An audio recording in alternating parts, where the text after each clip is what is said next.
see.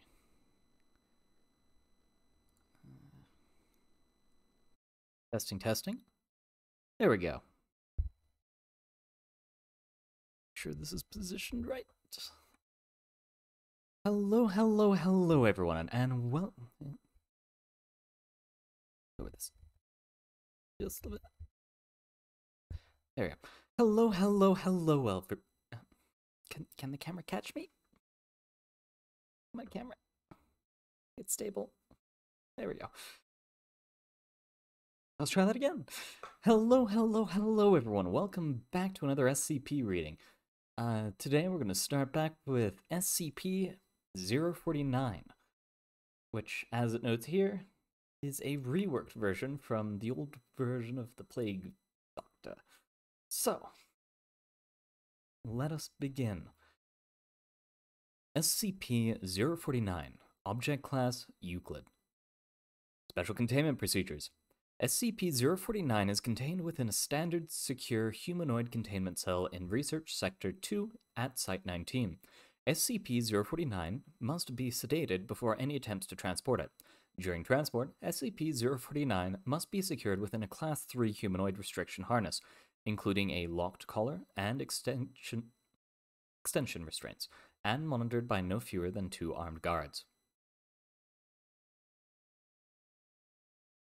While SCP-049 is generally cooperative with most Foundation personnel, outbursts or sudden changes in behavior are to be met with elevated force. Under no circumstance should any personnel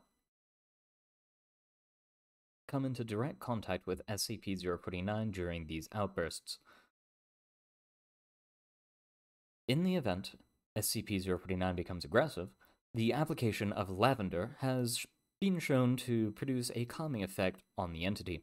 Once calmed, SCP-049 generally becomes compliant and will return to containment with little resistance. In order to facilitate the ongoing containment of 049, the entity is to be provided with the corpse of a recently deceased animal, typically bovine or other large mammal, once every 2 weeks for study. Corpses that become instances of SCP-049-2 are to be removed from SCP-049's containment cell and incinerated. SCP-049 is no longer permitted to interact with human subjects at requests for human subjects are to be denied. Temporary Containment Procedure Update. See Addendum 049.3. Per Containment Committee Order 049.S19.17.1, SCP-049 is no longer permitted to interact directly with any members of Foundation staff, nor is to be provided with any additional corpses to be used in its surgeries. This order shall persist indefinitely until such a time as consensus regarding the ongoing containment of SCP-049 can be reached. Description. SCP-049 is a humanoid entity, roughly 1.9 meters in height, which bears the appearance of a medieval plague doctor. While SCP-049 appears to be wearing the thick robes and the ceramic mask indicative of the profession, the garments seem to be grown out of SCP-049's body over time, and are now indistinguishable from whatever form is beneath them. And a footnote about it growing out of his body. The robes and gloves are identical to a thick hide built up on the skin, while the mask is composed of a kind of chitin growing out of the bones of the face. Check one thing.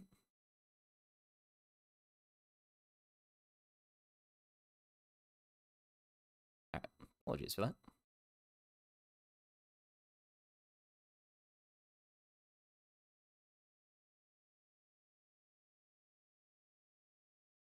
X-rays indicate that despite this, SCP-049 does have a humanoid skeletal structure beneath the outer layer. SCP-049 is capable of speech in a variety of languages and tends to prefer English or medieval French. Footnote on medieval French: the entity claims to have originated from 15th century France, though admits that it is particularly well traveled. And there's another note there that we'll get to once we get to the bottom. While SCP-049 is generally cordial and cooperative with Foundation staff, It can become especially irritated, or at times outright aggressive, if it feels that it is in the presence of what it calls the pestilence. Although the exact nature of this pestilence is currently unknown to Foundation researchers, it seems to be an issue of immense concern to SCP-049. SCP-049 will become hostile with individuals it sees as being affected by the pestilence, often having to be restrained should it encounter such. If left unchecked, SCP-049 will generally attempt to kill any such individual. SCP-049 is capable of causing all biological functions in an organism to cease through direct skin contact. How this occurs is currently unknown, and autopsies of SCP-049's victims have invariably been inconclusive. SCP-049 has expressed frustration or remorse after these killings, indicating that they have done little to kill the pestilence, though will usually seek to then perform a crude surgery on the corpse using the implements contained within a black doctor's bag it carries on its person at all times. And we have another footnote here. The space within this bag seems anomalously large, as SCP-049 has been observed pulling objects larger than the bag itself from within in order to operate on deceased subjects. While these surgeries are not always successful, they often result in the creation of instances of SCP-049-2. SCP-049-2 instances are reanimated corpses that have been operated on by SCP-049. These instances do not seem to retain any of their prior memories or mental functions, having only basic motor skills and response mechanisms.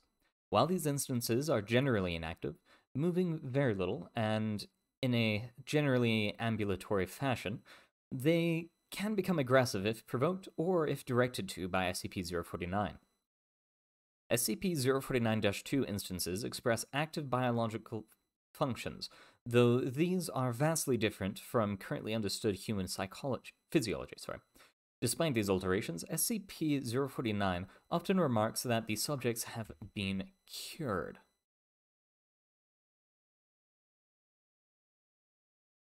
Addendum 049.1 Discovery. SCP-049 was discovered during the investigation of a series of unknown disappearances in the town of Montauban in France. During a raid on a local home, investigators found several instances of SCP-049-2 as well as SCP-049. While enforcement personnel engaged the hostile 049-2 instances, SCP-049 was noted as watching the engagement and taking notes in its journal. After all the 049-2 instances were dispatched, SCP-049 willingly entered Foundation custody. The following interview was conducted by Dr. Raymond Ham during the initial investigation. There's an actual audio log here, so let me see if I can make that come through to you all. Let's see. Come through on this one. There we go. Alors, comment devrions-nous commencer une introduction? Is that French? Can we get a translator? The King's English. No need for translation, sir. I can speak it well enough. Good. My name is Dr. Raymond Ham, and I... Ah, a doctor. A like-minded individual, no doubt. Wherein is your speciality, sir? Cryptobiology. Why? A medical man, such as myself. Wonders abound. And here, I worried I had been abducted by common street thugs. This place, then, this is your laboratory. I had wondered, as clean as it is, and with such little trace of the pestilence here. The pestilence? What do you mean? The scourge. The great dying. Come now, you know what is it they call it? No matter. The pestilence, yes. It abounds outside these walls, you know. So many have succumbed. and many more will continue to, until such time as a perfect cure can be developed. Fortunately, I am very close. It is my duty in life to rid the world of it, you see. The cure to end all cures. When you say the great dying, are you talking about the bubonic plague? I don't know what that is. Oh, I see. Right, well, the entities our agents encountered at the house, they were dead when you encountered them, yes? You reanimated them. In a manner of speaking, you see things too simply, Doctor. Expand your horizons. Life and death, sickness and health. These are amateur terms for amateur physicians. There is only one ailment that exists in the world of men, and that is the pestilence, and nothing else. Make no mistake, they were very ill. All of them. You think you cured those people? Indeed. My cure is most effective. But the things we recovered were not human. Yes, well, it is not a perfect cure, but that will come with time, and further experimentation. I have spent a lifetime developing my methods, Dr. Ham, and will spend a lifetime more, if necessary. Now, we have wasted too much time. There is work to do. I will require a laboratory of my own, one where I can continue my research unimpeded. And assistance, of course, though I can provide those on my own. In time. Oh, I don't think our organization would be willing to... Nonsense. We are all men of science. Fetch your coat and show me to my quarters, Doctor. Our work begins now.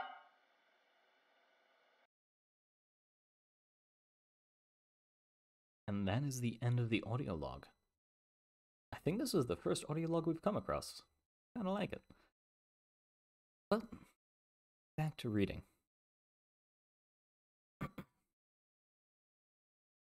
Interviewer's note. While SCP-049 is capable of communicating in a very human way, there is a strange sense of unease that one experiences when in its presence.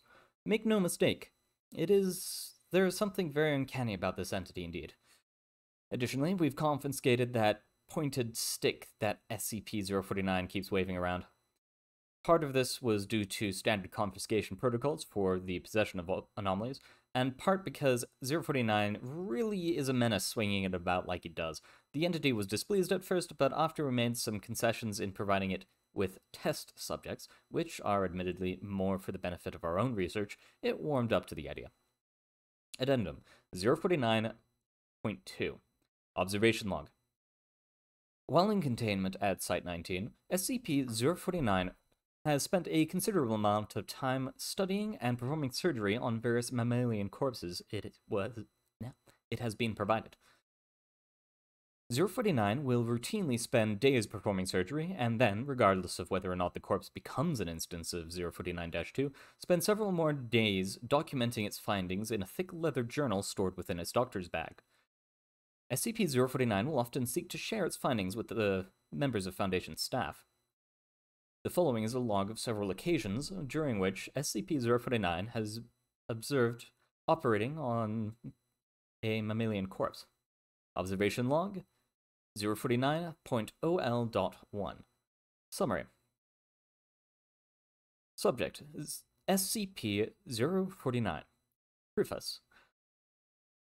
A test subject, D85123, was introduced into SCP-049's containment cell. The entity expressed sincere gratitude towards all members of the containment and research staff. Observation notes.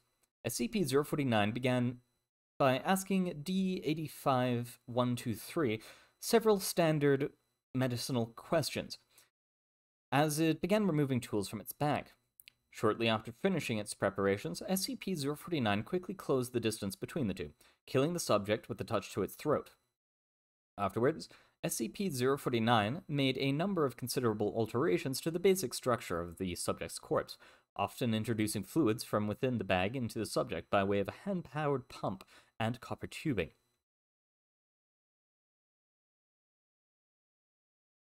The resulting 049-2 instance became animated, flailing and grasping at the walls of the chamber, with a number of manufactured Sorry.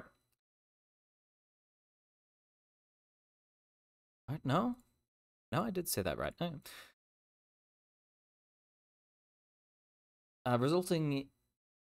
The resulting 049-2 instance became animated, flailing and grasping at the walls of the chamber with a number of manufactured limbs, while moaning out of an oblong orifice now present in its sternum.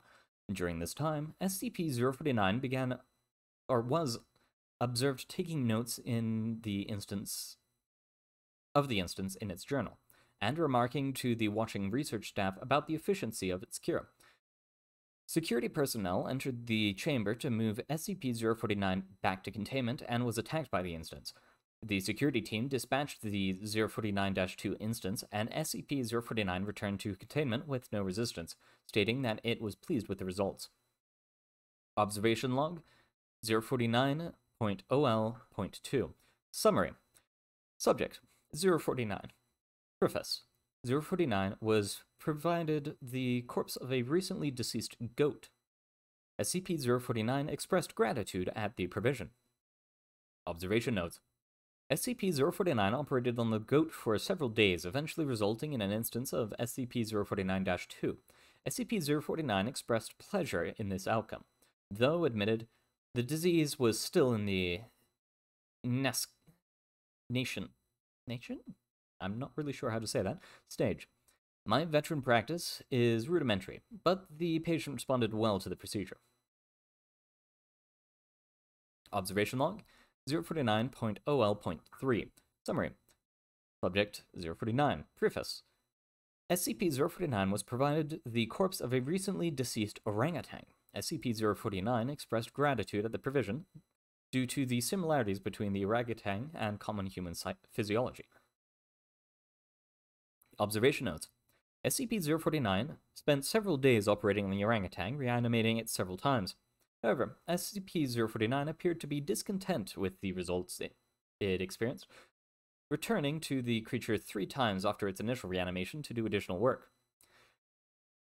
After it was unable to reanimate the corpse for a 5th time, SCP-049 returned the corpse over to Foundation staff for incinerating, stating, "I have learned so much from this, though I fear my early optimism was misplaced.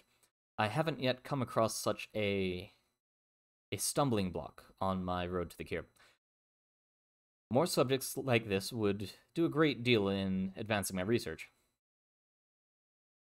Observation Log 049.OL.7 Full. Subject SCP-049. Preface. SCP-049 was provided the corpse of a recently deceased bovine. SCP-049 expressed mild annoyance at the provision, though accepted it nonetheless. And footnote. SCP-049 has stated its desire to work on human test subjects several times between this occasion and the earlier provision of a orangutan, noting its discontentness that when they would not be provided. Observation notes. SCP-049 spent several days operating on the bovine corpse, breaking only to dine on a requested dinner of thin crackers, salted pork, and hard cheese. And there's another footnote here. SCP-049 has expressed that it does not require sustenance, but enjoys it and feels that the food helps to put it in the right mind to operate. Back to the actual article. Beginning first by embalming the corpse, SCP-049 was observed producing a number of long syringes from its bag, each containing a dark, viscous fluid. SCP-049 described these fluids as essence of the humors, elaborating by saying the pestilence may bring about a systemic imbalance. In such a case, before true healing can begin, one must find the humors in balance, or the body will reject the cure. And another footnote. SCP-049 added to this statement by saying, "This is, of course, elementary knowledge for the practical physician. I would have thought you would have learned this during your education." Back to the article. Over the next few days, SCP-049 spent a considerable amount of time adjusting the organs of the bovine corpse with a number of large metal instruments. After 8 days, SCP-049 produced a lightning rod, which Dr. Ham exchanged for an electric cattle prod attached to an extension cord, and struck the corpse in several locations. This action seemingly had the effect of reanimating the bovine, which once again became ambulatory despite the inversion of its head and reorientation of its limbs. And we have another... Set this back. We have yet another audio log for the follow-up interview. Begin. We've watched you work for several weeks now, and honestly, I'm not sure I understand what you're doing. Could you describe your process in detail? Oh, goodness no. The process is most intensive. As I said to your assistant, the best instruction you will find about my methods are here in my journals, as I have kept exhaustive records of my work there. And we have a footnote here. Notably, SCP-049's journals are not written in any known language, and attempts by linguists and codebreakers to decipher them have been unsuccessful. I see. Well, my concern, Doctor, is that we still don't understand what you're seeking to cure, or how it manifests, or how turning these creatures into quasi-living, mindless drones helps in that effort. You do not understand the pestilence, even after all this time. Doctor, it is an unspeakable horror, one that has shown its true face many times before, and will again. I find myself blessed with the wisdom and good senses needed to root it out and destroy it. But many, like yourself, cannot. It is a cruel judgment, I fear, to be at the mercy of a disease you cannot fully comprehend. That still doesn't answer my question. How's your cure any kind of cure at all? It is a cure. You may laugh at my efforts if you please, but do not besmirch the good name of scientific progress that has developed this great mercy. What you short-sightedly see here is a life better than any this creature could have hoped for. Stricken as it was with the pestilence, this creature is now clean, unable to spread the pestilence, and free from the terror it would have experienced otherwise. This is hardly a creature at all, Doctor. It's not even... Do not jape with me, sir. You and your colleagues are like so many others, unable to look past minor setbacks to see the salvation taking place before your very eyes. Do you wait to remove rotten timbers until the whole collapses on top of you? No. You find them and you pull them out and replace them with those untouched by rot. And most of all, you do not simply mock the structure because it now looks different to you. It is strong. It is free of disease. I'm sorry. Didn't mean to agitate you. I'm just trying to understand. Yes. Well, do mind your words in the future, Doctor. I am a professional, but even professionals may feel the bite of pride in dealing with criticism of their masterpiece. I will forgive this as an act of good faith between colleagues. Is there anything else I can help you with? No, that will be all. Another test subject on the usual schedule. You know my preference of subjects with more human anatomies. Pending researcher's note. SCP-049 does seem to generally want to help other humans, though it has not yet been able to provide a concrete example of what exactly it is trying to save us all from.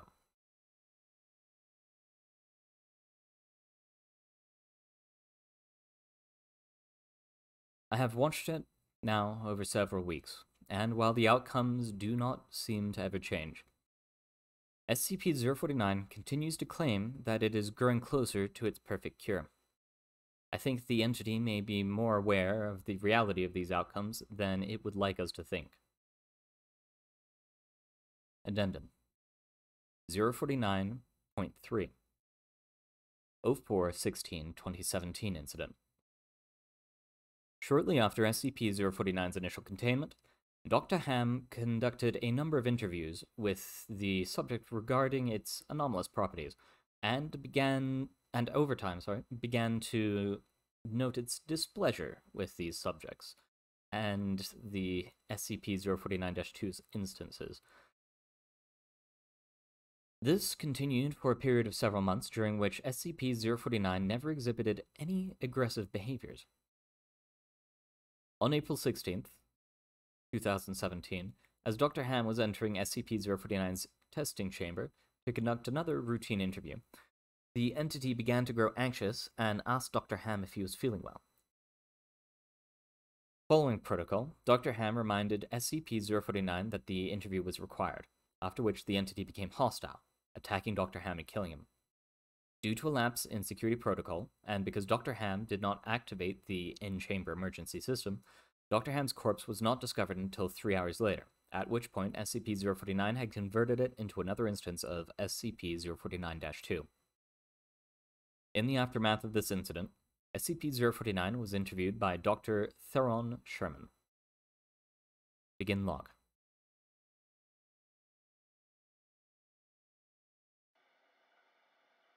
I need you to explain yourself.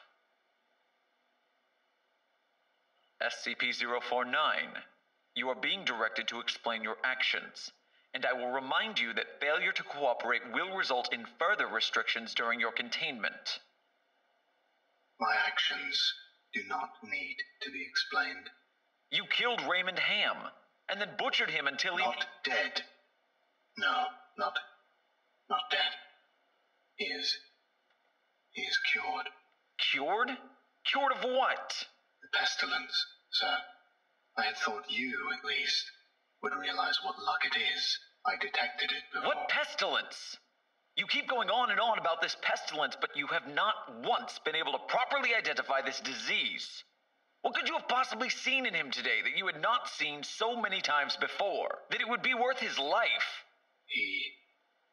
The pestilence presents and progresses in unforeseeable fashions, and has a queer way of creeping into the unprepared. And call it what you want, Doctor. It was a mercy I did to him. He is cured. He is a vegetable. I would not expect you to understand. You and your ilk have proven time and time again not to be men of science, but men of emotion. You cannot appreciate the horrors I have seen. Those many millions who have succumbed to the pestilence and been changed. Your cure cost Ray his life. No, good sir. I have saved it. You would allow this world to slip back into the despair of disease and death, ignoring that I have created a miracle. And what disease? What pestilence? He was a healthy man. He was a good doctor. I'm offering it freely to the afflicted. You are not worth this argument, sir. You are short-sighted and foolish. Dr. Ham was sick, and I cured him. I am the only one who can do this. My work must continue. There is still so much to learn, so much. I've had enough of this. Consider your allowances revoked. Even you. Welcome to containment, 049. Might be saved. We're done here. I can save them all. I can cast down this plague once and for all. I can do this. Only me. I saved him. Dr. Ham. I cured him. He was sick. I know he was sick. I know he was.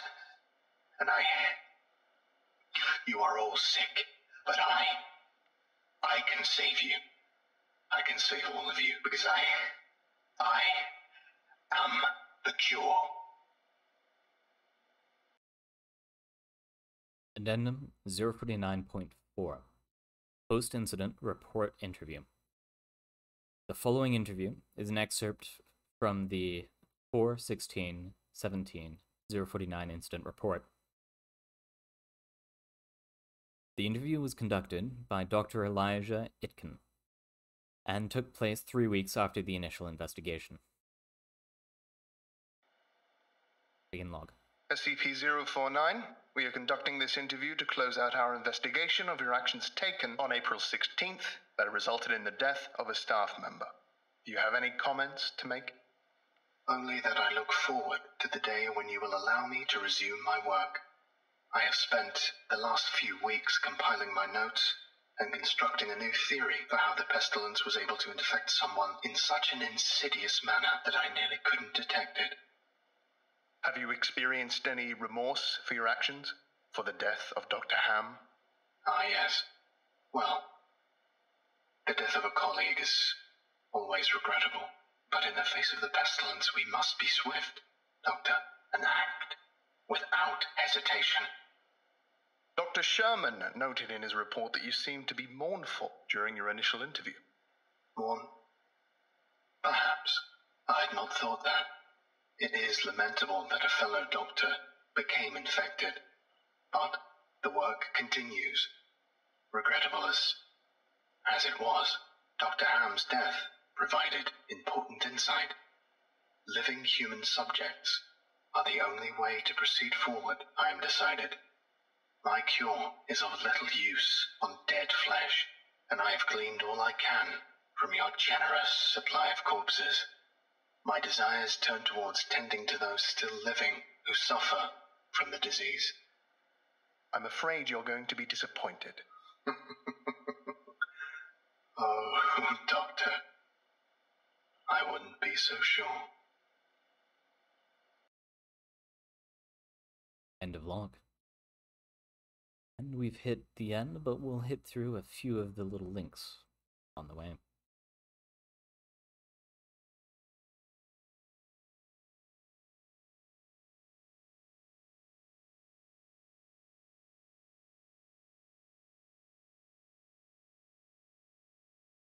We'll start with the first one that would technically have been there chronologically. If this... Okay. Well, I guess we're probably only reading from SCP-049 today if they're all this long. Alright, beginning. Excerpts from the medical tragedy of Dr. Bartholomew Artz, author unknown. Act Primus, Scene Secundus, an office in Berlin. Enter the Dr. Bartholomew Artz. The doctor. Ach, plague is too common in this time, and skin is festers as it boiled, and young babies die mouths mewling, caked in grime. But, Caduceus, is this world all spoiled? By winter some say this world will be gone. Yea, elder gods of Greece, guide my wise way. Hermes, kind runner, see my will be done. See, my will is done. Deliver unto Zeus, as I still pray. Bestow upon me healthful magical staves. The holy spice within them shall save life, and with them fill this world's deceased caves. They hold the thing to end all this world's strife. My God, to end this horrible disease, if I'd that chance, I'd seize. Enter Facade. Facade. Lord Doctor. The Doctor. Ah, young Facade, young beautiful Facade, thy face unremarked by the treacherous pus. Returned from the Italian lands, what tidings dost thou bring? Facade. Venice has been taken by boils. Spices have been scattered. Doors have been crossed, and all thresholds twice crossed. The Doctor. Methinks a threshold twice crossed makes for a poor barrier. Facade. Indeed, my lord. The Doctor. Tell me, what of the children? Facade. Babes and monsieur of all kinds lay in the street, clinging to corpses as they expire. Some cling as they are thrown into flames. The Doctor. Oh Lord! Facade. Some in Venice are saying that the Lord forsaken us. and that we are now at the whims of some fey creatures. Some have poisoned the wells, so that fewer suffer. The doctor. What is that? What is this cough? Facade. Is not, my lord, a simple choke. The doctor. Facade, show me thine underarm. Facade. Nay, thy lord, or my lord, I cannot. The doctor. I command thee, show me at once, or be dismissed. Facade. I beg you, my lord. You shall be mad. Doctor. And I say that madness will rot me, if dost not show me thine underarm. Facade lifts his shirt. The doctor. O young Facade, thou hast the pox. Facade. And I have twice crossed your threshold. You are good as have it now, Lord Doctor. The doctor. Facade. Why? Facade. I simply wanted you to see me once more, before I became unto a corpse. He drew a knife. And thus, Lord, I say. The doctor. Facade! Desist! Facade. Adieu to this long dying world, and adieu to this plague. He stabs himself. Mary, forgive me. He dies. The doctor. Oh, what a fright this is! How putrid this plague! How rank this disease that touches me, my heart it weakens! Oh, cruel fate, cruel, cruel fate! I feel the boils unto my heart, or upon my heart. From thy bosom I shall wrest thy dagger and plunge it into the heart of the plague itself. Exit. Body in a cart. With body in a cart. Act Secondus. Scene Tertius. A hill in the dark forest. Enter the doctor and Antiquus with spades. Antiquus. Stopped here, doctor. We have arrived. Doctor. What is this damned place? Antiquus. This was once a fey hill. The fair folk gather here to partake in merriment, to have endless lust-filled nights with human companions, and devour them in the morn. The doctor. Wherefore hast thou brought me to such a pagan place? Antiquus. You could hardly mount such an expedition in the city, my lord. The doctor. Aye, but a fair hill? Antiquus. The hill simply looks fair, my lord. Inside it there are tunnels innumerable, caves infinite, where the fair folk capered nimbly, making love and luring foolish men and women into their orgiastic deaths. The doctor. Aye, but why have I been brought here? I mean to stop the plague, not find a wife. Antiquus. Stand at the hilltop, and crow as a hen does when eating seed. Do this thrice, and thy way shall be wrought, my lord. The doctor. So be it. He walks to the hilltop. Pox, pox, pox! Exit Antiquus. Enter Pox. O Lord, what art thou? Pox. Why, I am the thing thou hast summoned. I am Pox, a simple goblin. Thou hast summoned me, so I shall grant thee one wish, and one wish alone. The doctor. And is a plague, there is a plague upon this world. Pox. Aye, it is known. This plague has been present since creation. The doctor. Since creation? Pox. Indeed. The doctor. Then I must cure it at once. I wish to be the doctor that cures this horrid, horrid plague and save the earth for once and for all time. Pox. A noble endeavor indeed. Now firstly take a wooden doctor's mask, and bathe in argent supple melted soft. This the next part is of the the next part of this great noble task. This phrase say thrice while holding it aloft. O midwife of the blood-red cursed king, O pagan horrible creatures of long yore, my pleas be heard from old grimoires I sing. Bestow to me knowledge of elder lore. Then fill the beak with medicinal spices. Carnations, roses, mint, cherry, a sponge. A leaf of gold for a life saved from vice. The mask is done. All toxins are expunged. And so this enchantment is complete. This spell shall send this great plague straight into black hell. The doctor. It shall be done. Marry this pagan cursed rite. Shall be done for the love of God. Pox.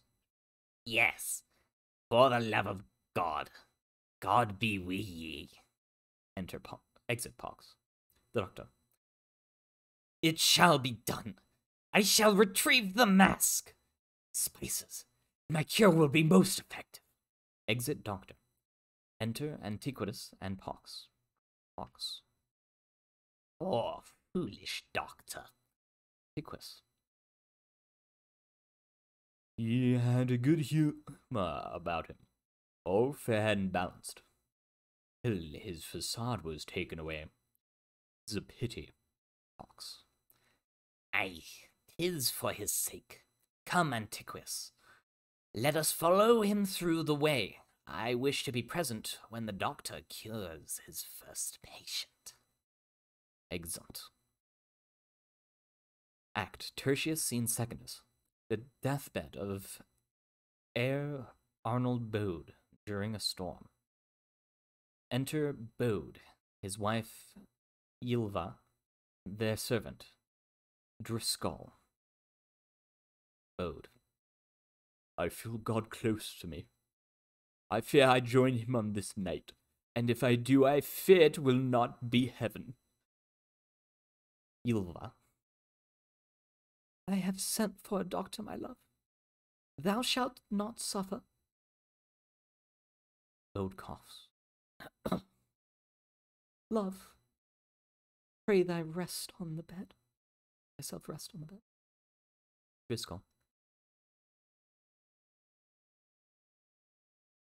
Let you end your life as you began it, Lord, swaddled in bed clothes, surrounded by loved ones and servants.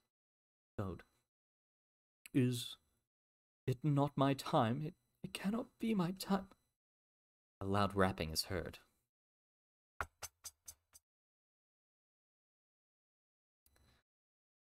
Who calls at this hour? It's such a tempest. Ylva. It is a doctor, most likely. Driscoll, pray thee, fetch him. Driscoll, aside. She has craved me for many nights. It is only now that she is saying it, and is in reference for fetching. Ah, what a life. Exit Driscoll, re-enter the doctor. Ylva and Bode. Ye gods! Bode. Thine appearance is most striking, Lord Doctor. The doctor. I pray thee, be not afraid. This is simply my garb, I assure thee. Beneath thy cloak I am as human as thou art. Who is ailed? Bode. I am, Lord Doctor. The doctor. Then let the surgery commence. To Ylva and Driscoll. Pray, leave us. A doctor must work alone. Ylva. I must protest. He is my husband, and I shall not leave his side should he die. The doctor. Ye shall not die, madame. But I pray thee, we shall leave. For this process is scarring, both to the mind and to the body. Exit doctor with Bode. Ylva. So, we are alone. Driscoll. I. Ylva. Now that Herr Bode may die, perhaps we may be able to... A cry is heard. What is that? Enter housemaid, panicked. Monster! A monster in Herr Bode's room! He is pecking out his eyes! Through them, humor is being extracted. I saw the monster drink his blood, consume his ventrous humor, and smear the back of bile over its beak. Driscoll. Surely thou art mistaken. Surely thou art mistaken. Dr. Bartholomew is no monster. He is a simple man. Housemaid. It is unlike any doctor I have ever seen. Enter Doctor. See, he comes. The Doctor. He has been cured. Come hither, Herr Bode. Enter Bode. Blood over front, mask on face, and exit housemaid, crying out.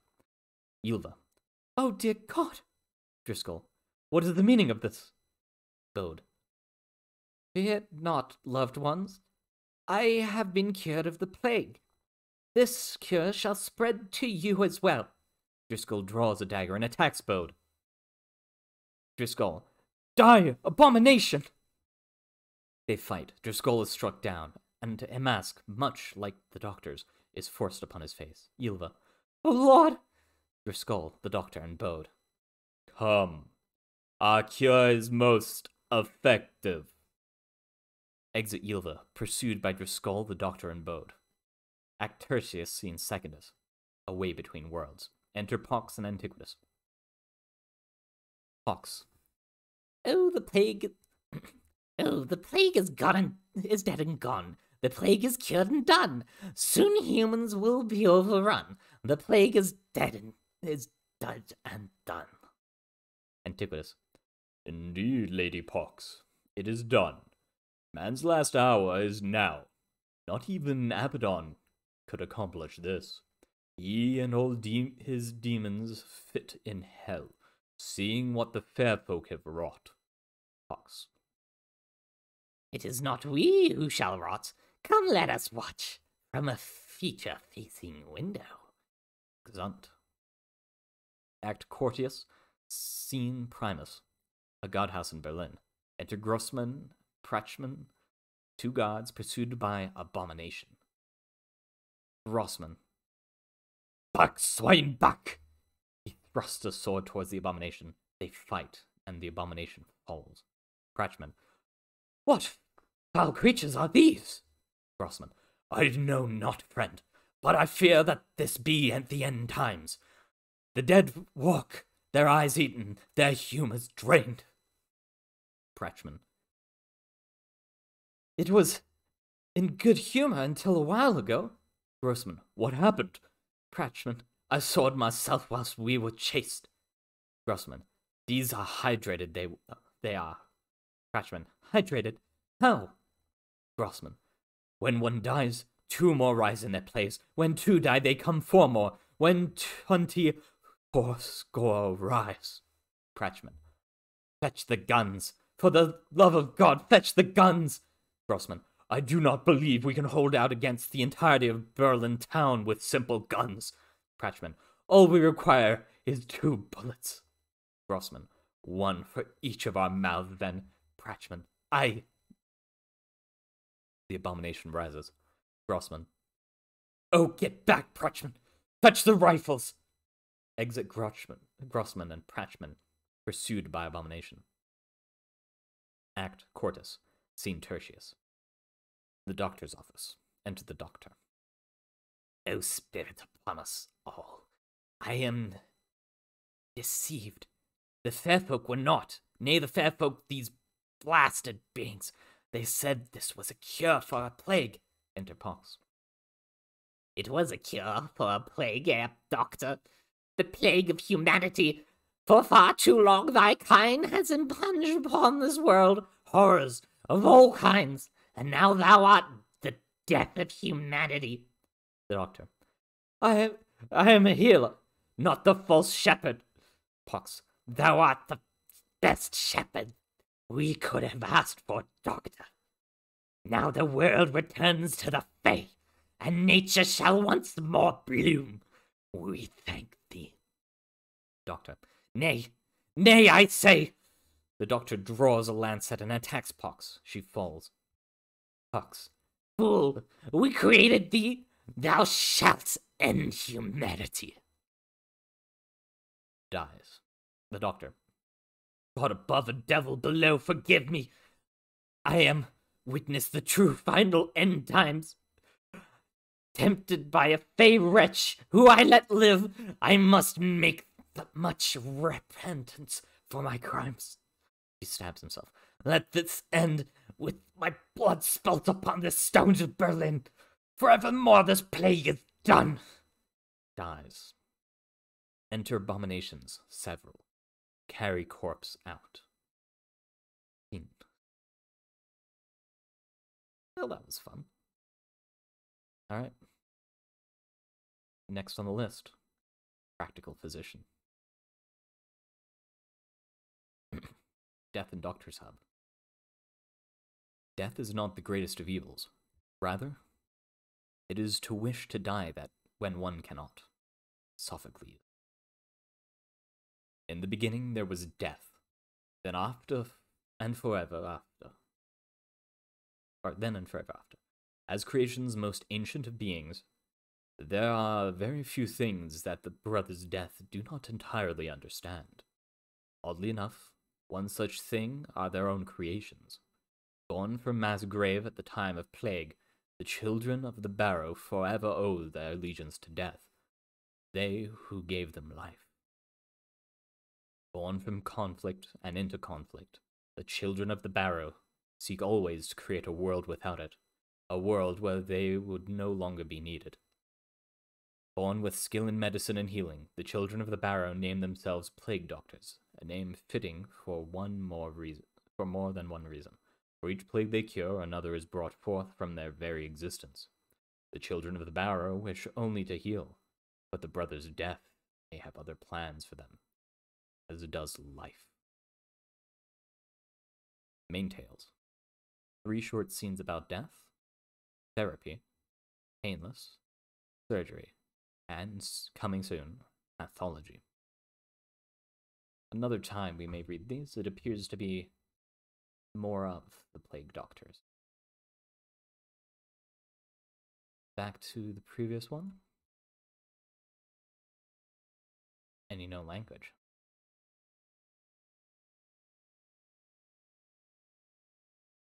The Hang King's Comedy. The Hang King's Comedy. The spiteful torment shall permit glum of power whence the world split. The Black Stars hate without relent the king's furnish?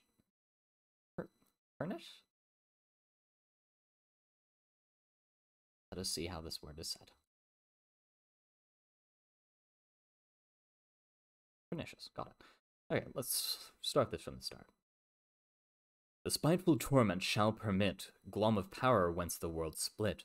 The Black Stars hate without relent.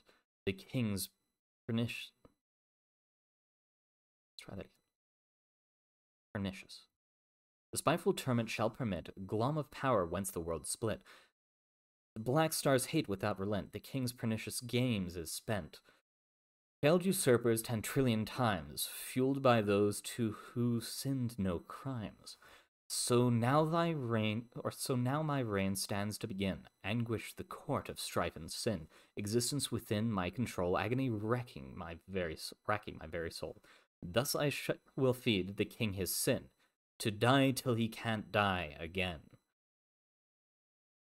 Thereafter I will take my throne, all flesh having been stripped to the bone. All lives are pawns of the anguished kings, to suffer and die my puppet strings. Story thus far. Rumors of men who had cast aside their mortality and overcome the great spectre of death filled Riddle's mind. At least he would have his second chance at overcoming the truth of these secrets. Within the court of the hanged doctors. Of Doctors and Allegata. By Gabriel Jade and Black Knife 09. How many times had he read that book? How long have I been here to forget it all? How could tell not how He could tell not how long he had sat in the chair, a wretched and unspeakable thing. He turned at length to the sound of bony footfalls from behind. Pestilence in the Court of the Hanged King by Gabriel Jade. And confused, pained wails and screeches echoed. Throughout the hallway, a symphony or the anguished lord, trembling, wet with blood as red as midnight, it despaired that it did not die. It languished, terrified, knowing it was done, and then it wasn't. In the Shadow of the Anguished Lord by Gabriel Jade. Say again, 035. In possession of an animate body, seems immune, data lost, secretions. Seemingly immune, data lost. Majority of task force have data lost. Listening to several minutes of its voice, we are under heavy fire. Damn the lot of them. They have holed us up in here. Data lost. The chance is to get to the remaining data lost. Everyone Wears a Mask by Gabriel Jade. I assume these are excerpts of things. Stars shine down on the fifth night, a black cloud through which the stars can see. The doctor, with no work remaining for him, left the backwater shanty church. An Angel Who Has Forsaken Sympathy by Gabriel Jade. A man and a doctor stood in the darkness of the corridor. Do No Harm by Gabriel Jade and Dr. Cimarron. And that's the end of this. I assume these are all links to other stories, so if I try clicking on one... Yes, these are full tales. So, another day, if someone reminds me, I will read them. This one... Yep, more tales. Alright, that was the second to last one. Now we have Going Home. You felt it, the unmistakable sensation of the pestilence. It was impossibly small, but unimaginably intense, like a needle in his eye. It was faint but pungent, as though the disease had been festering undisturbed in containment for so long that a miasma had built and wafted out. Enough for him to taste the scant particles of tainted air. He had lost track of time in his cell. Doctors had used to come and bring him specimens to study, perfect his methods. That had ended long ago, when the doctors had realized that they themselves weren't free from disease. Still after that, they had still checked on him. The voice would come out of his walls and ask him questions about what he was doing or how he was feeling, or if he had any regrets about what he had done. Regrets. The thought was as foolish as any he had ever heard. Still, even that too had faded in time. The voices long ago had stopped, and he had been content to rest in this pristine cell, away from the wretched disease, alone with his thoughts. In the constant soft white light that bathed his cell, the doctor reclined himself on a comfortable mattress. Eventually, perhaps, he would have stopped thinking. But that would have been before that familiar, detestable presence had returned, burning at his mind. He found himself standing before the door to his cell, studying it. It had no handle. Opened when his captors ordered it. While the lights had remained functional, the electromagnetic lock had not. His bag contained steel tools, and he did not understand how to relent. It took a tremendous amount of doing, but he got it open a crack, wide enough to put his weight on it. He didn't know how long it took to widen enough to pass through. He didn't really register the passage of time anymore.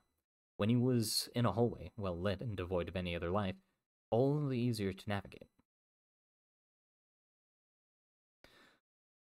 He followed the stinging sensation of the disease, navigating the corridors as though he'd drawn up the floor plan. The lights were all functional, all the other containment chambers still sealed. At last he found it, behind an unlocked door with a locked metal locker. His containment cell door had been made of much sterner stuff. In short order, the door lay twisted at his feet. He pulled a rectangular metal box from the locker, studying it intently. His finger found a button, pressed it, and the box's lid swung open. Supercooled preservative gases mingled with the air outside the box for the first time in a long, long time. He might as well have been struck in the face.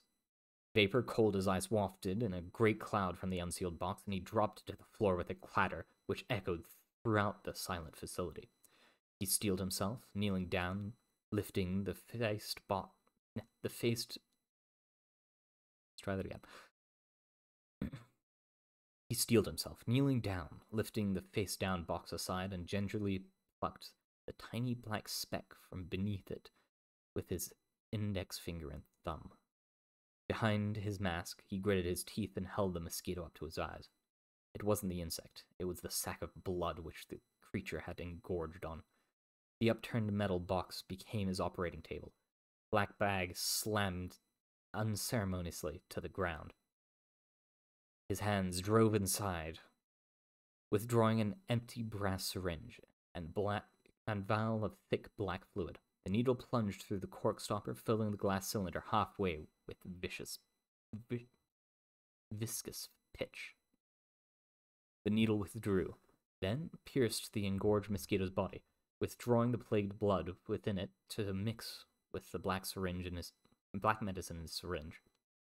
He left the insect's dry husk in the box, bringing the syringe level with his eyes. He shook it, tapping the glass with his finger to encourage reaction. He considered the dead husk of the insect before him. It wouldn't do to let any lingering trace of the pestilence remain in the poor creature. When he was satisfied with the mixture, the needle found the insect's blood sac again, filling its tiny body with the cold black mixture. The dead insect's body twitched and jerked to life as the black fluid filled it. The body's movement built up a tiny electric charge, enough to reboot the silicon microprocessors in the bug's brain. Leslie's eyes were the first organs she remembered how to interpret. She should be in the living room.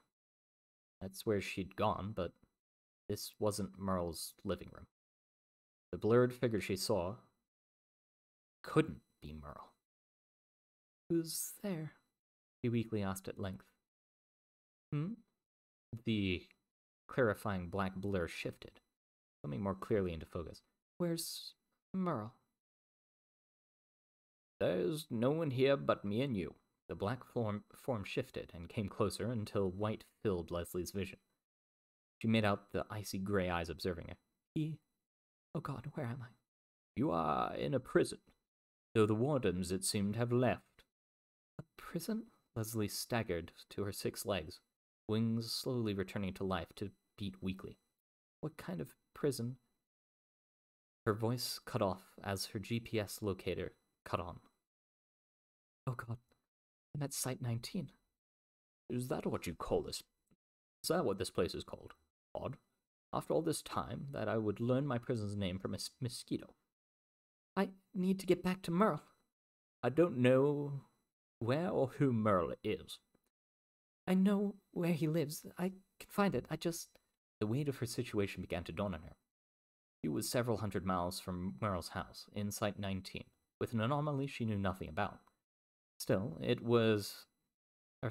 least it wasn't some monster trying to kill her. "I don't know how I could ever get out of here." The doctor stood up and brought one hand to curl slowly before his eyes. "I have gotten myself this far, and now I have to. I have gotten myself this far, and now that I have no further reason to stay here." Then you'll help me get out of here?" Leslie's wings bore her up to land on the black-gloved hand. "I will." "I can't thank you enough. Thank you. Leslie gathered herself, ceasing her trembling. "My name is Leslie. Thank you, Doctor." "Thank you, Doctor." The wind blasted the landscape mercilessly, as it had every day. At least today, there was no astringent rain. Thick, gray-black clouds roiled overhead. The pair had walked for nearly a week, and not yet encountered a single living person. The few animals they had seen were sick, mangy things. Leslie felt the sky weighing down on her like a dark gray iron blanket. She was having a hard time remembering what the sun looked like. She was afraid she might start to forget Merle's face. "We're close," she said, to break the monotony. "Just a few more miles and then... She didn't dare finish the thought. The sound of the doctor's feet crunching through the parched landscape was barely audible over the rush of wind. "And then we will arrive," he finished for it. "Tell me, Doctor, why did you come all this way with me? You could have left when we got out, gone your own way." "Merely because I wanted to." "Thank you, Doctor." Leslie didn't know what to do when they arrived at Merle's house. The barren streets howled with the wind, but Leslie could only hear the wails of damnation. The lights were off, the door hung open. No one had been here in decades. They went outside. The familiar living room would have made her retch if she were physically able. Merle wasn't here. "How long?" Leslie asked after they stood in silence in the room where she had died. The question wasn't directed at her companion. She checked the clock in her internal positioning system. "How long?" he repeated, unsure. 200. I've been dead for 200 years," she wailed, collapsing in the palm of the doctor's hands. "Then Merle is dead." "So it appears." Everyone is dead," she said, seemingly able to grapple finally with the fact. "Everyone and Merle. And Merle," she repeated to herself until the words lost meaning to her. The doctor sat on the frayed, ragged carpet, resting his back against the wall. The hand in which Leslie mourned held out before him.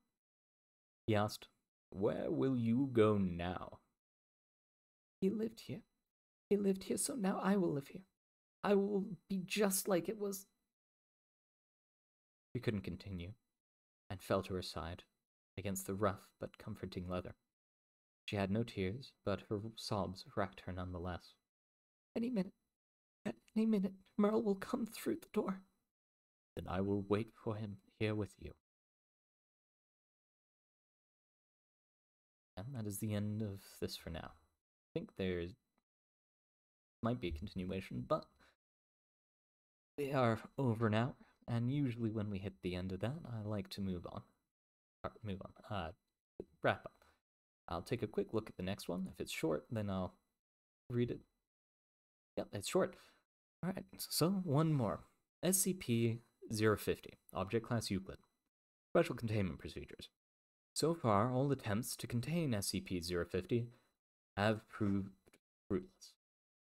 Footnote: testing contain SCP-050 has been discontinued at this time. At present, however, whoever has possession of SCP-050 is to leave it in the office they use with regularity. Footnote 2. Attempts to leave SCP-050 in unused offices has resulted in it following its owner home. This is a violation of regulations and not to be allowed. Description: SCP-050 appears to be a statue of a monkey reading a book, approximately 1 foot tall. Footnote: one of the quirks of SCP-050 is that no matter what form of measurement is used, any record of said measurements will quickly be replaced with the customary system measurement. On the bottom of the statue are engraved the words, "To the cleverest," in cursive script. The object has, so far, proven resistance to all forms of damage. Footnote 4. Attempts to damage SCP-040 have resulted in increasingly lethal pranks. As of this writing, destruction testing is discontinued. Continuing. As such, there is no accurate method to date the object. When left alone, SCP-050 has shown itself to be both useful and antagonistic to its current owner. Footnote 5. See document 050. Continuing. Although never seen to move, no matter the manner or amount of recordings any room it is left in becomes very clean to a polish whenever possible. Paperwork is filed, trash is emptied, and in general, clutter is removed. However, SCP-050 also has a tendency to leave traps for its owner, so current holders should carefully check their offices upon returning. Document 050.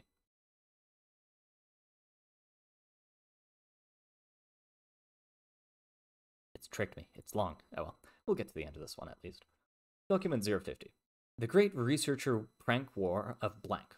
On 1 blank 20 blank, during an attempted capture of SCP-963 by Chaos Insurgency agents, Dr. Bright made use of 963's intrinsic capabilities to make fools of the attempted kidnappers.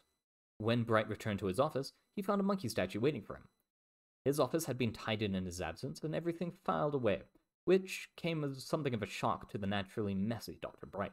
Upon further investigation, he found that despite the apparent tidiness of his office, all of his pens had been drained of all but the last bit of ink, and several important documents had been translated into Aramaic. Dr. Bright immediately began the unusual testing of this new SCP, but found himself going nowhere until Dr. Wright, as payback for something unspecified, smeared his desk with half of a compound epoxy and applied the other half of the compound to his utensils, at which point SCP-050 vanished from Dr. Bright's office, reappearing in Dr. Wright's office, whereupon 050 began the cleanup again. After several tests, it became apparent that SCP-050 was easily contained, as long as no one outside the Foundation proved to be cleverer than the Foundation scientists. Of course, this led many of the Foundation scientists claim the title of most clever for themselves, and thus began the great researcher prank war of blank. Memorandum. No good will come of this. 05 blank. Bright to English. Entry 1. Dr. English accesses SCP-705. 705 is allowed access to approximately 100 pounds of similarly colored Play-Doh. After several minutes, conversion, the new army retreats to the ventilation shafts.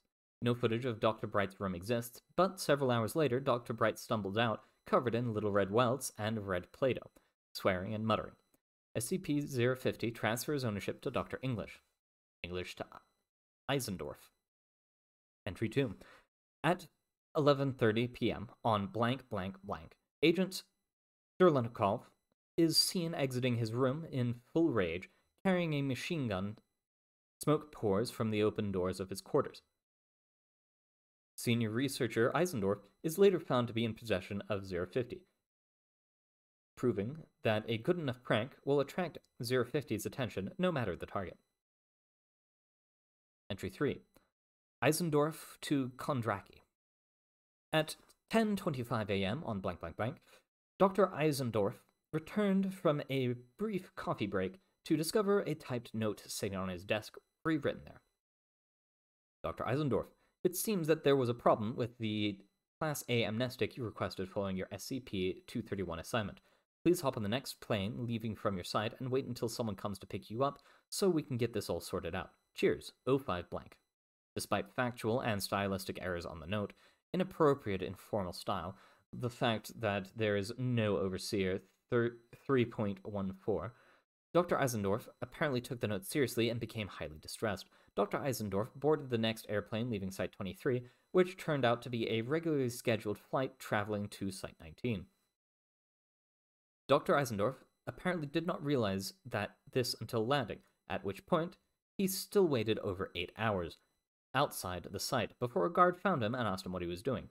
Dr. Eisendorf soon confirmed that he had never been assigned to SCP-231 and quickly worked out what happened. SCP-050 was observed in the office of Dr. Kondraki later that same day. Entry 4. Kondraki to Cold.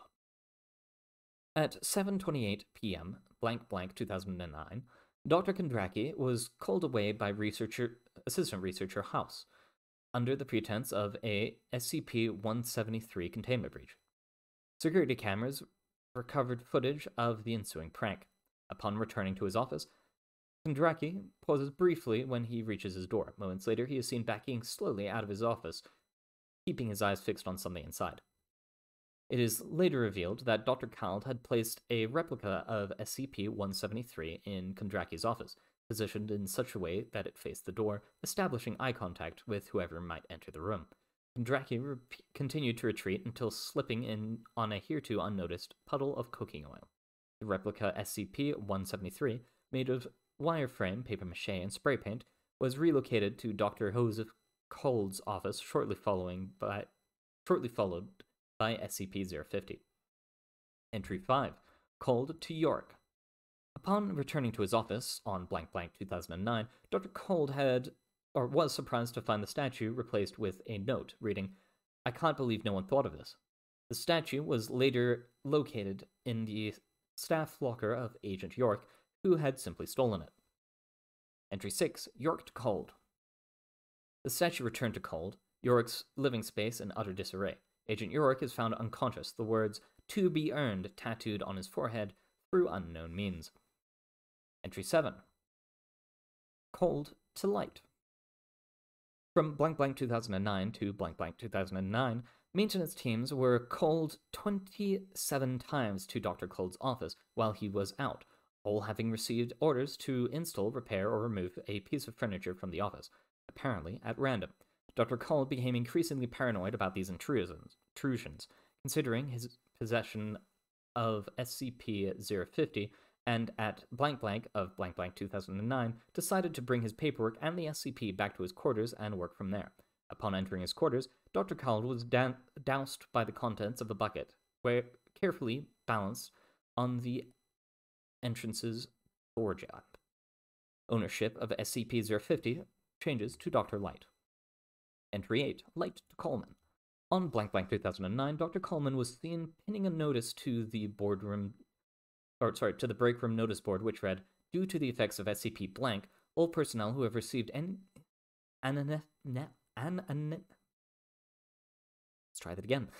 Due to the effects of SCP blank, all personnel who have received an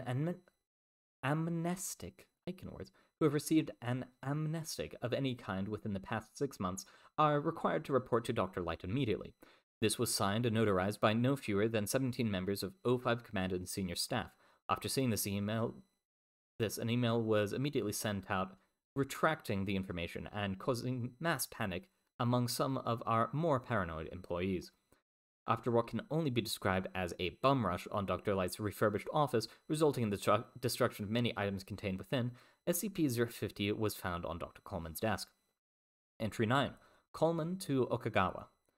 On blank 2009, Dr. Coleman was called out of his quarters by an email from an unknown source. 5 minutes later, security footage showed Dr. Okagawa entering Schumer's quarters, carrying a bag of unknown contents and leaving the room a few minutes later without the bag. Upon returning, Coleman discovered a dead rodent, which appears to have been slaughtered in the secretions of SCP-447. Personnel in adjacent rooms reported hearing a stream of profanity, followed by a thud. Ward researchers found him passed out on the floor, with the slime while the slime was later identified as green gelatin from the kitchen, and the dead rat was a rubber toy. SCP-050 was later found in Dr. Okagawa's office. Next, Entry 10. Okagawa to Chapelski. Video log. Blank 2009, 12:34. Dr. Okagawa leaves for the cafeteria, presumably for lunch or late breakfast. Researcher Chalepsky is seen entering Dr. Okagawa's office, carrying several testing vials and SCP blank. Left the office 5 minutes later, closing the door behind him rather hurriedly. Dr. Okagawa returned 10 minutes later, opens the door, and is snagged by a large tentacle which pulls him into the office and shuts the door behind him. A security team dispatched to Okagawa's office, a security team is dispatched to Okagawa's office and discovers him entangled by a giant squid. The team is trying to neutralize the cephalopod and free Okagawa. The animal remains were subsequently destroyed. SCP-050 has been located in Researcher Chalepsky's office. Entry 11. Chalepsky to Jones to Chalepsky to Jones to Bright. Entry 11-1. On blank 2012, Researcher Chalepsky came into work at approximately 0800 and promptly received a pie in the face courtesy of Project Director Jones. SCP-050 was found on Project Director Jones's desk later that afternoon. What? That wasn't original at all, Dr. Bright. On Entry 11-2. On blank blank 2012, Project Director Jones reported to his post researching SCP blank. Upon entering the facility, he met researcher Chalepsky, who threw 2 pies in his face. SCP-050 was found in researcher Chalepsky's office 10 minutes later. Entry 11-3. On blank blank 2012, Chalepsky entered his office to find Director Jones waiting for him with 3 pies, which he promptly threw at the researcher's face. SCP-050 appeared in Jones's workplace that evening. Guys, I think we broke it. Project Director Jones. Entry 11-4. In the middle of the day, Dr. Bright entered Jones's lab with 4 pies, which he then threw in his face. As he was leaving, security footage records him saying, "That better not fucking work." SCP-050 was on Bright's desk upon his return. Notes, God damn it, Dr. Bright. Okay, no more fucking pies, alright? Project Director Jones. Entry. Supposedly 12, but it's blanked out. Bright to SCP-732. On blank blank 2012, an error occurred in the Foundation main database, reassigning System Technician Kent to a squad random stuff. Stopping Ted Dreadlord Astoff assigned the cleaning crews. During the random stuff, begging of Castle Hellfire Ingement, Joshua Kent was ordered to more random stuff. Save the Princess Ashley from the Baron Blackstaff. Or sewage with several gallons of feces. More random stuff. Gold and platinum on his head. During the second half of the assignment, more random stuff. Sir Kent and his friends, the Magical Night Bob, had to test several more random stuff. Super magic weapons, despite the odor. During this time, a routine system sweep had found a random stuff barrel of pure awesomeness in the database. Despite the numerous nearby systems that could have been affected, SCP-1337 found the Dread Lord on a volcano concerning System Technician Kent's assignment. System Technician Kent was returned to Site 23 largely unharmed. SCP-050 was discovered sitting by a hard drive and heavily infected by SCP-732, with the statue seeming to consider the virus its new owner. Entry 13, data expunged. Entry 14, data expunged. Entry 15, 732 to to Light. On blank blank 2012, Dr. Light connected the SCP-732 infected hard drive to a scanner and asked 732 if it could produce lolcat images on request. Its response, presented in the form of 8,000-word erotic story featuring itself in the form of a man named Lord Kickass, Dr. Light and Redacted, was that with the help of SCP-050 it could do anything. Dr. Light provided SCP-732 with scanned photographs of SCP-577, SCP-529, SCP-607, and 2 instantations of SCP-331. SCP-732 produced 10 lolcat images for each photograph. Dr. Light then provided SCP-732 with SCP-637 in the form of a drawing of SCP-637-2. As a result of this, SCP-732 was rapidly overridden with an estimated 63 gigabytes of text describing SCP-637's actions and appearance.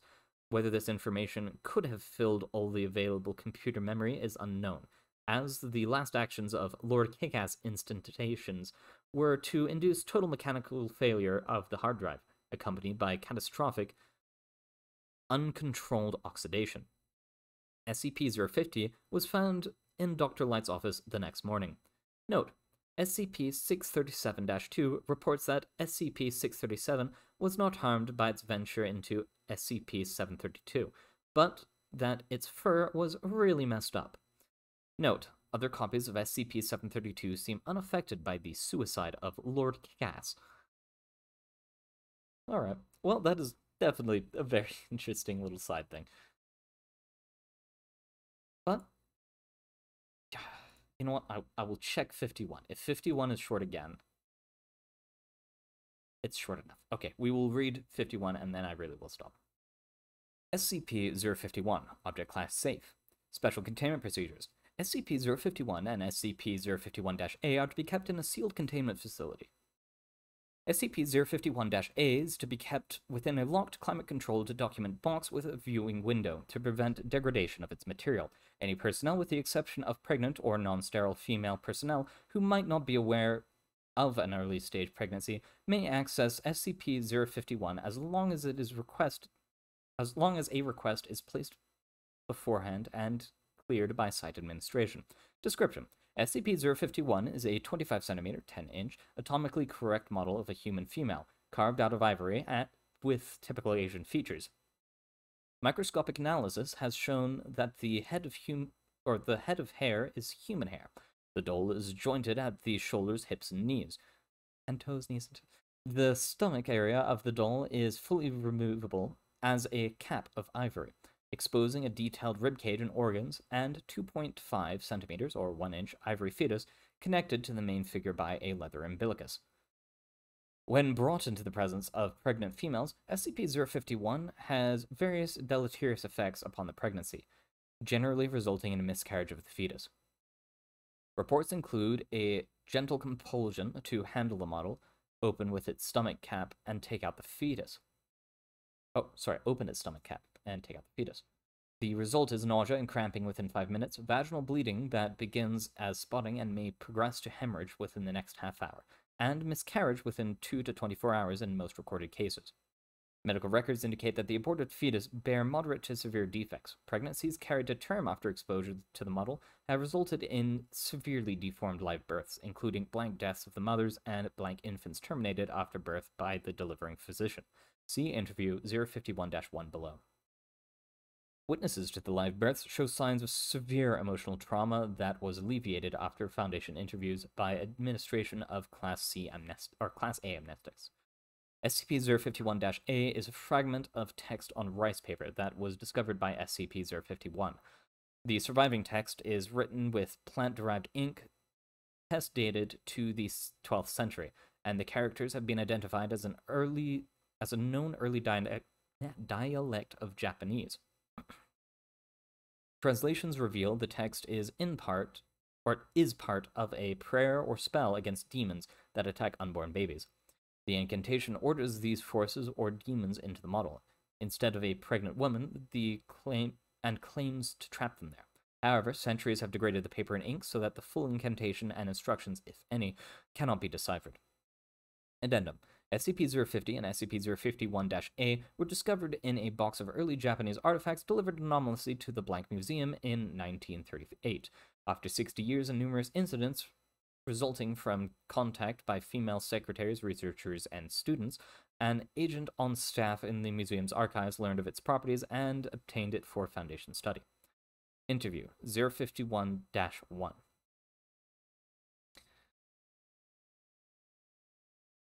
Interviewer: Dr. David Ehrenfield. Interviewer: Agent Blank.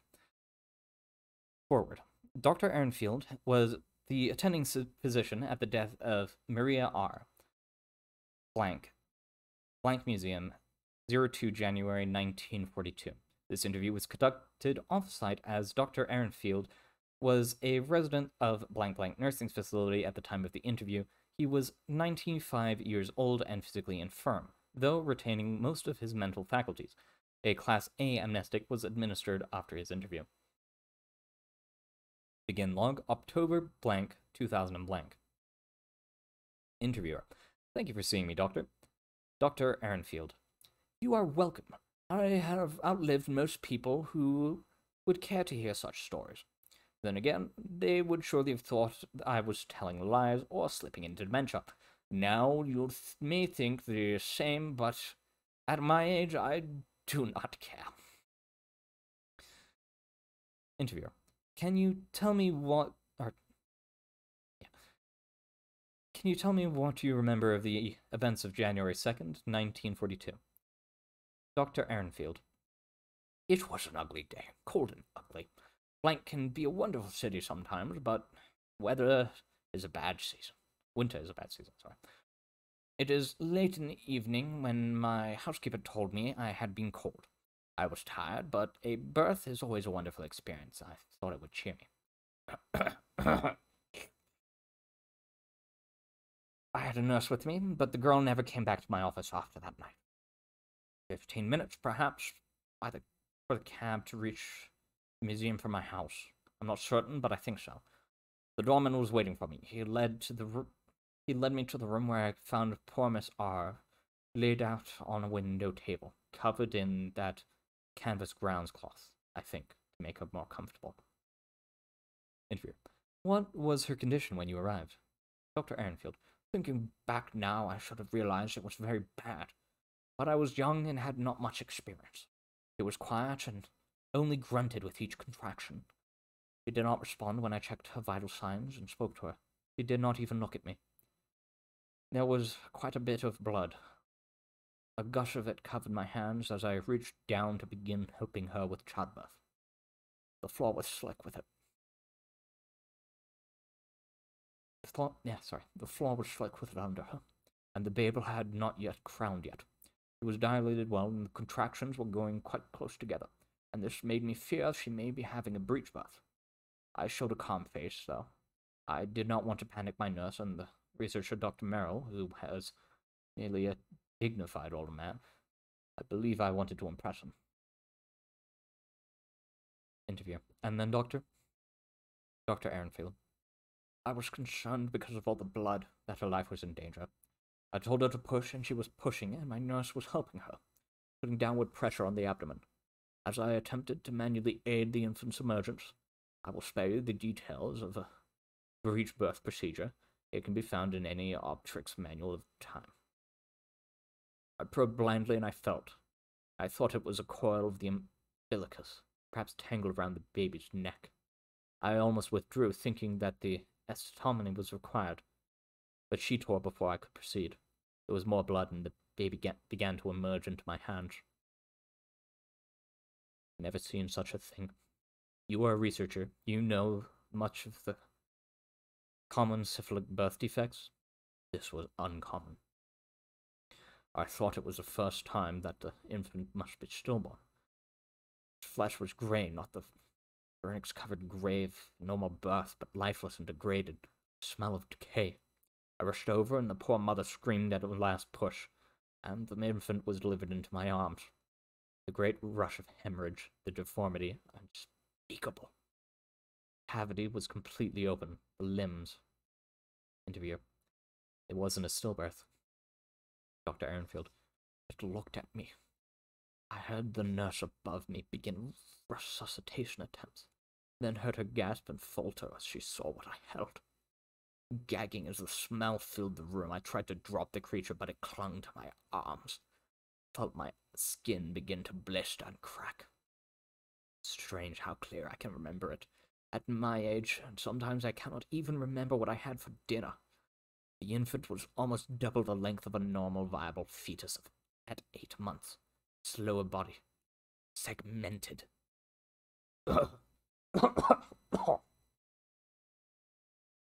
Coughing, almost choking, a pause of 2 minutes while the interviewer assists Dr. Ehrenfield with a nearby oxygen mask.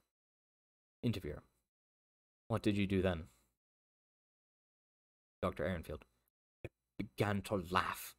I killed it. I broke its neck while it looked at me. Interviewer. Were there any questions or consequences? Dr. Ehrenfield. Ha! In 1942, with the country at war, 2 respecting professional men to give their testimony? No. The museum building had a furnace. I disposed of the infant's body myself. We claimed that some more normal defect had taken the lives of a mother and child. The husband was a drunkard and cared for nothing but her life insurance policy. I believe he was grafted shortly after and died somewhere in France. and I left my practice almost entirely. I never delivered another child. End of log. Closing statement. Dr. Ehrenfield expired 4 months later of pneumonia. And that is the end of our readings for today. Despite there being so little, there was so much. I think we only read 3, and yeah, that was quite a bit of time. But thank you everyone who came for coming through. It's been a wonderful time reading for you all, even though it's the middle of the night, so not many people do come. And for those of you watching on YouTube, I would love a like or subscription if you watched this far, and if not, I'd love to know why. Why not? Other than that, again, thank you very much for coming. It's been a joy. Hope to see you guys soon, and adios for now.